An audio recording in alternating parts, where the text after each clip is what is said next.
एक समय की बात है, एक गांव में एक गरीब ब्राह्मण अपनी पत्नी और अपनी बेटी के साथ रहता था।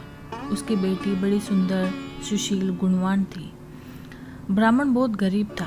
उसे ऐसा लगता था कि उसकी गरीबी के कारण उसकी बेटी का विवाह नहीं हो रहा है, तो वह बहुत दुखी रहता था।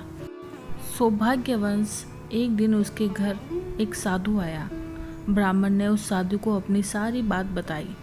उसने उसकी बेटी का हाथ देखा और उसे बताया कि उसके भाग्य में विधवा का दोष है, जिसके कारण विवाह वाले दिन ही सांप के काटने से उसकी पति की मृत्यु हो जाएगी। यह सुनकर उस ब्राह्मण के पैरों के नीचे जमीन खिसक गई और वो रोता हुआ उस चरणों में गिर पड़ा और ऋषि से विनती करने लगा कि मुझे कोई उपाय बताइए। ऋषि ने उसे बताया, पास के गांव में एक सोना नाम की धोबन रहती है। वो बहुत ही संस्कार, पवित्रवान और धर्मवान स्त्री है। वो सोमवती अमावस्या का व्रत करती है। यदि वो इसे सुहाग के आशीर्वाद के साथ अपने व्रतों का पुण्य दे दे तो इसके दोष का निवारण हो जाएगा। फिर उसकी माँ ने ऋषि से पूछा कि वो इसे अपने व्रतों का पुण्य क्यों देगी। तब उस ऋषि ने उसे उपाय बताया और कहा कि उसके 7 पुत्र और 7 बहुएं हैं, परंतु वो सभी आलसी हैं और घर के काम न करने के बहाने ढूंढती रहती हैं और काम के नाम पर आपस में लड़ाई झगड़ा करती हैं।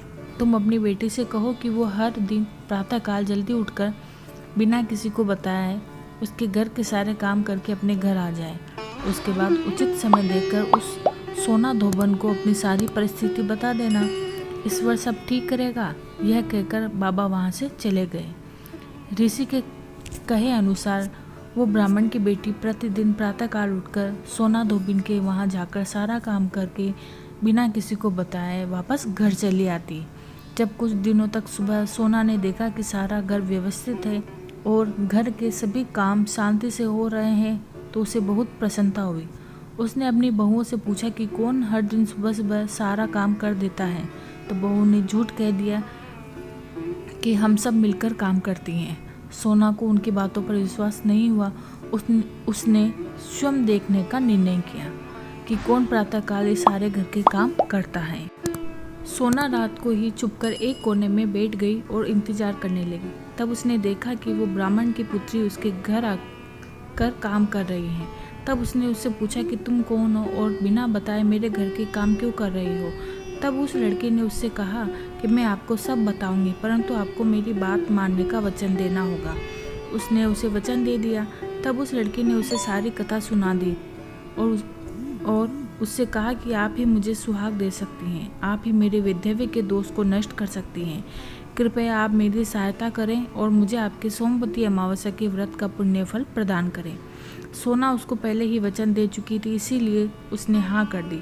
सौभाग्यवश जल्द ही उस कन्या के लिए उत्तम वर मिल गया। उस विवाह में ब्राह्मण दंपति ने उस सोना धोबिन को बुलाया। सोना ने अपने बेटे और बहुओं को बुलाकर कहा कि मैं पास के गांव में एक शादी में जा रही हूँ। मेरे पीछे से तुम अपने पिता का ध्यान रखना और यदि तुम्हारे पिता को कुछ हो जाए तो तुम मेरे आने का इंतजार करना। यह कहकर सोना वहाँ से निकल गई। सोना के आने के बाद ही वो ब्राह्मण दंपति अपनी पुत्री के विवाह की तैयारियां आरंभ करती हैं और जब विवाह का दिन आता है तो सोना धोबिन उनसे कच्चा करवा, दूध और ताड़ लाने को कहती है।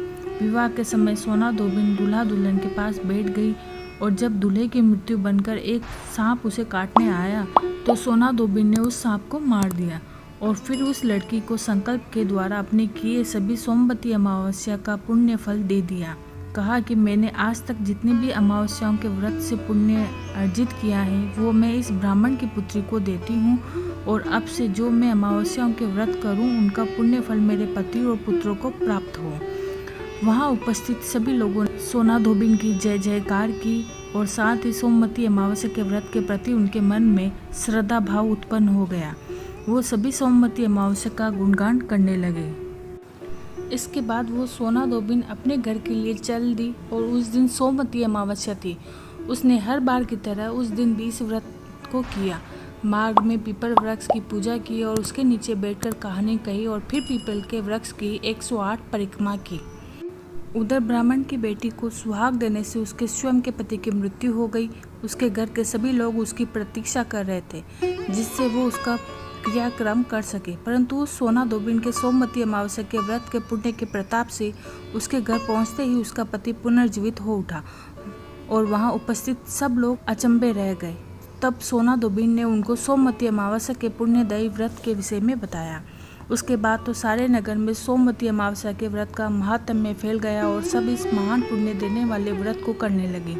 हे ईश्वर, जैसे आपने ब्राह्मण की पुत्री और सोना धोबिन के सुहाग की रक्षा करी, वैसे सबके सुहाग की रक्षा करना। जय हो महादेव की।